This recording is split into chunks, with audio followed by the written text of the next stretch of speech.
This is David Frederick coming to you live on the Global Tracker, where we explain what is going on in our world today. I have with me today guest speaker Jain, who will be explaining the recent developments and history regarding the uneasy situation in Venezuela. Check this out.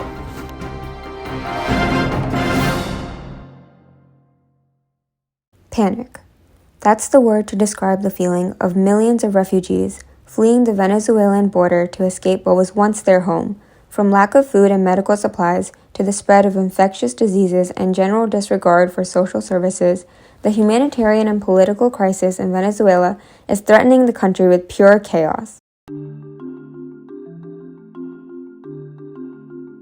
Experts trace the origin back to 1998, when former President Hugo Chavez came to power, trying to implement plans which would subsidize goods and services to the people. However, because of political corruption and mismanagement in the government, Venezuela became completely dependent on oil exports, resulting in the collapse of global oil prices.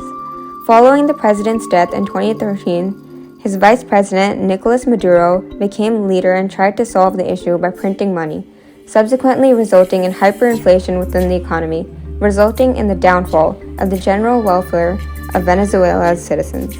This resulted in the exodus of millions of Venezuelan refugees fleeing their country to neighboring lands in Colombia, Latin America, and the Caribbean. Eventually, the countries were unable to hold the incoming people, leading to a humanitarian crisis developing as we speak in Northern South America and Latin America, as millions face food shortage, lack of medical care, and infectious diseases, to name a few. This has raised great concern amongst countries like the United States, who want to ensure the region does not deteriorate as a result of this flood of refugees.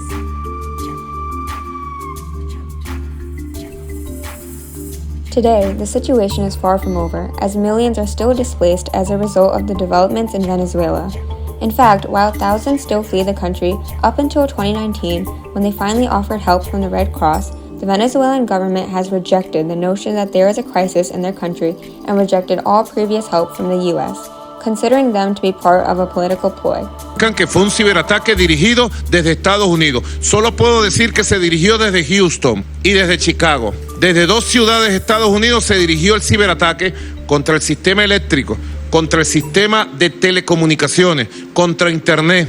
Una persecución contra Venezuela, ordenada por el Pentágono, por el Comando Sur, directamente. Furthermore, there is a split in the government as President Maduro is being challenged by Juan Guaido, an opposition leader who was trying to seize power after declaring Maduro's re-election illegitimate.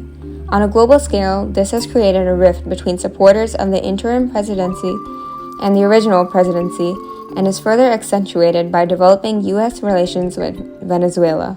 Specifically, the U.S. sanctions placed on Maduro's government oil shipments.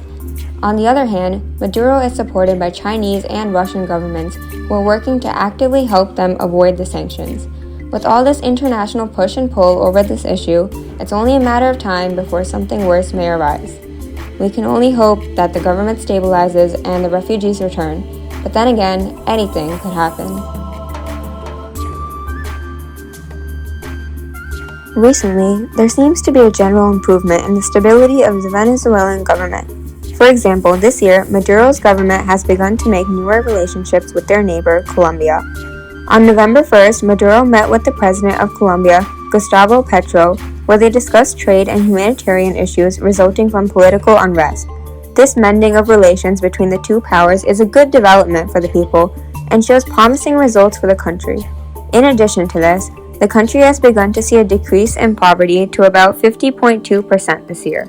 However, the living conditions today are still appalling, as the majority of the country is still living in poverty, with the lowest 10% living off only $8 a month.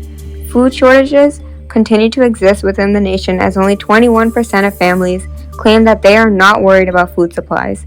Economically, the country is beginning to see a positive change as well, with the U.S. dropping oil sanctions, the first of which allows the Italian oil company, Eni, to resume taking oil from Venezuela. This act allows for the rejuvenation of the Venezuelan economy to begin, as it greatly depends on oil.